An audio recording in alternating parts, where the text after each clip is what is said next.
Welcome again to Mainline Healthy Living. We're back again with Kim Berrien, if you remember, our massage therapist and doula, a combination here. And we're talking about scar tissue today, which I think most people think they know everything there is to know about scar tissue, but I'm going to guess they probably don't. So welcome back, Kim. Oh, thank you, Mark. I'm so glad to be here. So what's a scar? I mean, I know what a scar is. Sure. You know, I've got scars all over my arms from backpacking and getting scraped by bushes. Right. And my cat got me pretty good over here one year, and it just never goes away. Exactly. So what is a scar? And then we'll talk a little bit about the mysterious activity that scars can affect inside the body. Sure.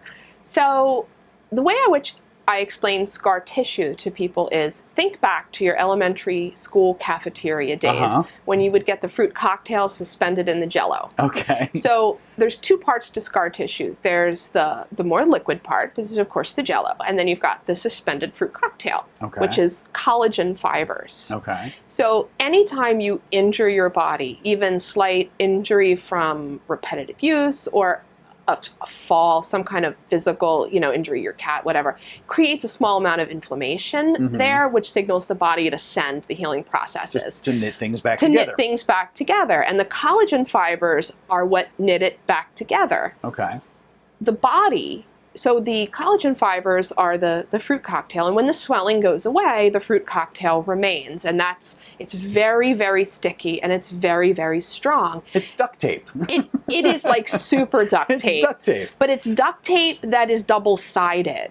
So when the collagen fibers stay, they knit the tissue back together again, but then they're grabbing the nerve, and they're grabbing the blood vessel. So other things and stick the muscle. to it, just and like duct tape. Yeah, but it's like the double-sided, triple-sided duct tape. Right. And what happens is the scar tissue does its job by knitting it back together, but then it also grabs and pulls everything in, and it sticks to it. So blood vessels are compressed, nerves are compressed, muscles are restricted, they're not able to move through their full range of motion, trigger points are activated, and pain is created. Right, so I guess one way that I would think about it, and you correct me if I'm wrong, I'm just sort of visualizing this in my head as you're saying that, is that, so my skin, let's say, in its normal state is all nice, neat, and organized. Yep. When I get an injury, the body's looking to repair things quickly.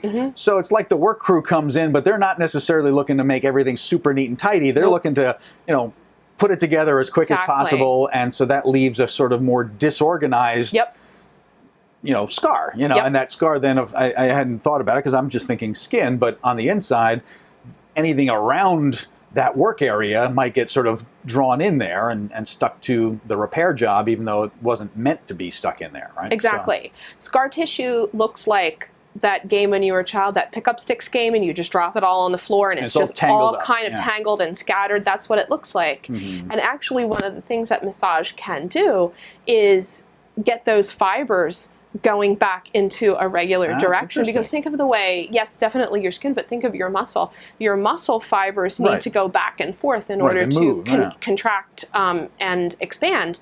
And what happens is, if the collagen fibers are going in the opposite direction or a perpendicular direction, the muscle is restricted from the movement, and you create loss of range of motion and pain. So that's where you get that pulling sensation, that's where you get that tightness, that pulling sensation. In fact, it's so interesting is when I see clients who've had orthopedic surgery or an orthopedic injury, particularly a rotator cuff, it's what I work with a lot, the ligament, tendon, whatever it is that's been injured, that heals, and that will heal in a relatively quick period of time. But when a client comes in with recurrent and chronic pain in a joint like that, 9 times out of 10, it's actually from the scar tissue. Not from that's the original left injury. over from healing the injury. The original injury is healed.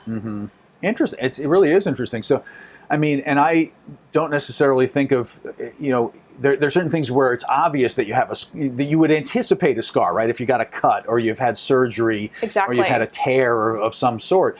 But there are things that, in our conversation, I'm learning, that wouldn't necessarily be as obvious. You've mentioned a couple of times repetitive motion. So if I'm working on a keyboard all day and I'm getting that carpal tunnel, I mean, so is carpal tunnel really a scarring kind of scenario in part? Is that part of what's causing the restriction? It's definitely a part of it. Carpal tunnel is an interesting one because there's a few different layers that go on there.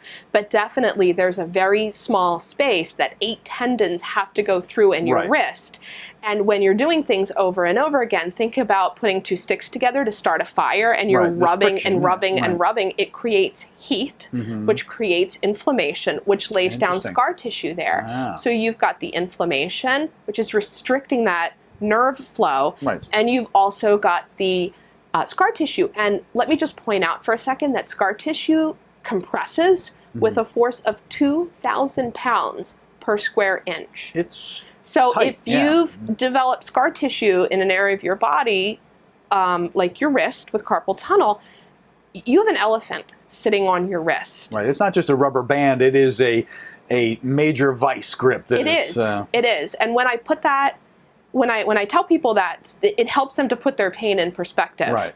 Because, for example, I deal with a lot of people who have disc injuries, like slipped discs or herniated discs in their back, and they live in chronic pain, and they don't understand sort of what is causing it and what they can do to help make it better.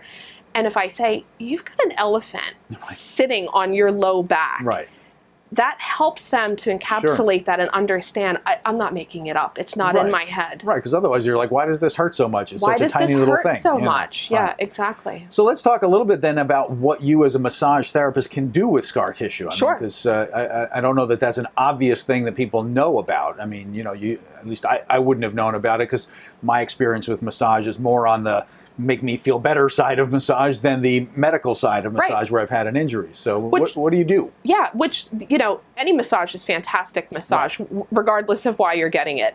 But for the more medical side, obviously there's the physical application of pressure on the scar where we can realign those fibers so that everything... So it actually changes when you manipulate it. It actually changes. You can't get rid of scar tissue. It's there. But what you can do is you can relieve the restriction or the adhesion, how it's sticking itself to the structures around it. You can break that up. Okay. You can also get the fibers, particularly if you get to it in the earlier stages of injury, you can get them to align in a more striated and regular direction so that everything moves more freely without restriction. It's less tight, right? It's less tight. Okay. And also there are, with more advanced training, there are more neuromuscular techniques that we can apply that will actually change a muscle's resting length.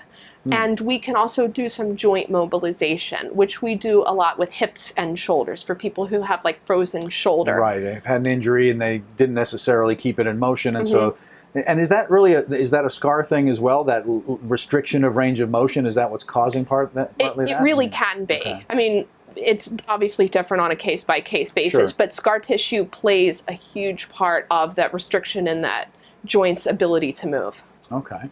Well, that is absolutely fascinating. So, I mean, I guess bottom line, if you've got one of these kind of mysterious, you know, pain scenarios where it's not obvious where it's coming from, you haven't been able to get a clear sense of it, maybe it's related to a repetitive motion that you can figure out, maybe you just don't know, it might make sense to actually have a consultation with somebody who can kind of, you know, get in there and sort of feel those fibers and see what's going on in there. I mean, exactly. Particularly because where you are feeling the pain may not be from actually the site where the scar tissue is. Which is really interesting, right? A good example of that is someone who's had some kind of pelvic or abdominal surgery, and they have chronic low back pain. People don't necessarily correlate the two. You've had a knee surgery, and now you've got hip pain on the opposite side of the body. It's just how's that scar tissue functioning in the body, and where is it pulling? And a well-trained massage therapist can help you understand that. Right, because it could be pulling on a nerve here, but it's affecting the nerve ending somewhere else, or, you know, it's affecting my mobility here, so now I'm walking funny. Right, or and I'm actually causing an injury somewhere else. Yeah, exactly. Yeah. All right. Everything's connected. Well, this is great stuff, Kim. It's you know, again, I would have thought of scar in a fairly basic way. I have a much better understanding of it. Obviously, we're talking in a general sense here. I mean, we can't answer specific questions, but if people have specific things that have now come up, I'm assuming they can reach out and get in touch with you and have a more one-on-one conversation about what's going on. Please do. I welcome any questions, and I'm happy to talk with you as long as the client needs to feel comfortable before they begin to pursue treatment. Excellent. All right. Well, thank you, Kim. This has been great. So, all right. Thanks, Mark. Stay tuned to Mainline Healthy Living for more things that you thought you knew about that maybe you don't know as much as you thought you did. And we are hopefully helping you discover things like how a scar could be impacting you in lots of different ways. So, to be continued. Thanks, Mark.